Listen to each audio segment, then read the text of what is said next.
Hey, what's up, people? This your boy Tomcat here. Listen, man, I had another thought that I want to share. You know, it is not a spiritual flex just because you can get on here and preach against a sinful behavior that you're not tempted with, that you're not committing. And you hell bent on exposing the evil or the sin or whatever. That ain't no spiritual flex, man. I don't know why people think that, you think, God gonna pat you on the back.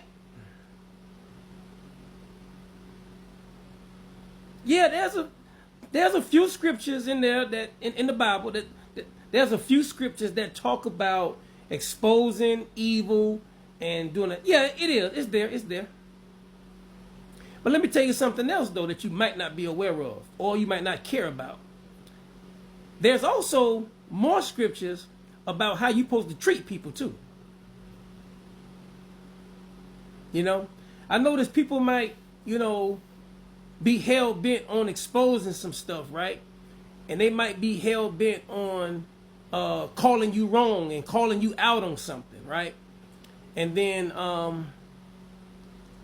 and I think that a distinction need to be made because yes, you can call somebody out on something that they're doing that's wrong, and they can get an attitude towards you because they don't want to stop their wrong. So, in that regard, it's cool.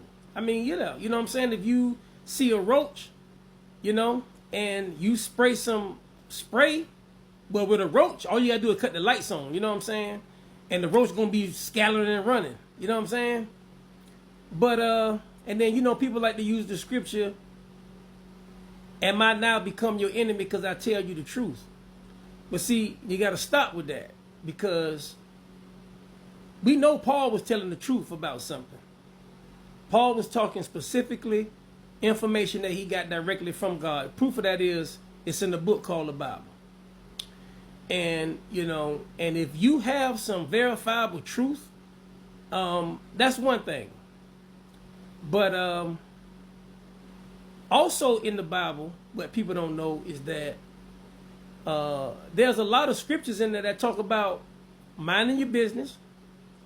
And even if you see somebody doing something wrong or into something that might not be right, what about minding your business and just pray for them in secret and let the Lord deal with it? You just go about your business.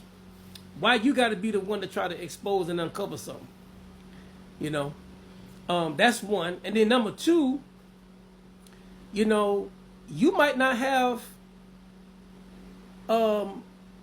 accurate information. When you come at somebody, you might only have enough information to make you believe that something is wrong, evil, bad, or whatever the case may be. Right? I get the fact that all the information you have leads you to believe this conclusion. All right, cool. But what you don't realize, though, is there's some other information that you haven't discovered yet. It's some other information that you reject because you want to keep.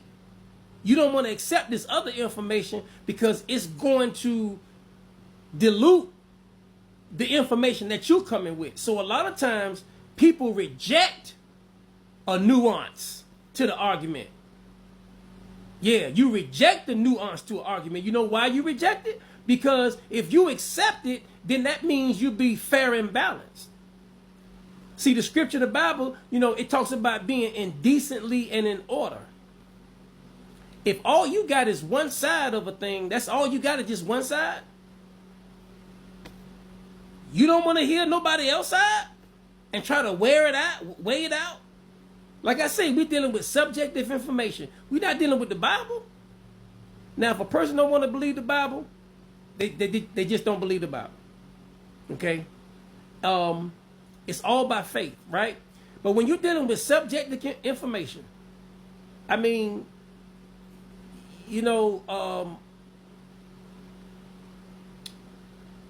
I think that, here's a nuance to a lie that people don't look at. Somebody say, well, you know, telling a lie got to show intent. If I don't have no intent, then ain't no lie. But let me hit you with this right here. Now, I done had some experience with the police before, right? In my past, right? Like I said, right now I'm a law-abiding citizen. But there are some laws that I remember back when I was out in the street committing crimes. There are some laws that I remember about society. And one of these laws, if somebody walk up to you right now with a brand new iPhone, brand new, and they charge you $25, and it's brand new now, in the package and everything. Let's say you go ahead and say, what? Okay, man, you buy that iPhone for $25, brand new. You take it out the packet, you see it's, you know, brand new, so you go ahead on and get it activated, you go do all this stuff here, and you start talking and walking. All right, so after about a week, the police come knock on your door. And they say, hey, Mr. So-and-so, you know, you got an iPhone, and we're going to have to arrest you. And the first thing you would say is, I didn't steal nothing. I don't have no, I'm a law-abiding, I didn't steal anything. They're going to say, we know you didn't steal nothing. As a matter of fact, the person who stole the iPhone that you have, he or she, they in custody right now. So we know you didn't steal it. But what we arresting you for is dealing in stolen property. Because you should have known that a brand new iPhone don't cost $25. Here's the translation. When you hear information and you repeat it, and you don't take the time out to verify if that information is true, if that information turns out to be a lie, you a liar too. Because you didn't take time. Yeah, but I didn't lie. No, you are a liar too. You cannot take information and spread it and just trust. No, you can't do that. I think that's wrong. Show me anywhere in Scripture, anybody who disagree with me, just show me anywhere in Scripture where it's okay for you to decide to trust information from a person or from a source without verifying it and spread it and then find out that it's not true or fraudulent and you're not supposed to suffer no consequences for that. Show me where that's okay. That's all I'm saying. And, you know, I think that it's also equally bad for you to reject information that can change how you feel about something. If you already develop a conclusion based on the source, all right, that's understandable. But what if somebody trying to bring you some information that can exonerate how you feel about a thing? And you reject that information because you want to stay stuck on believing what you've already been presented with. You a liar then too.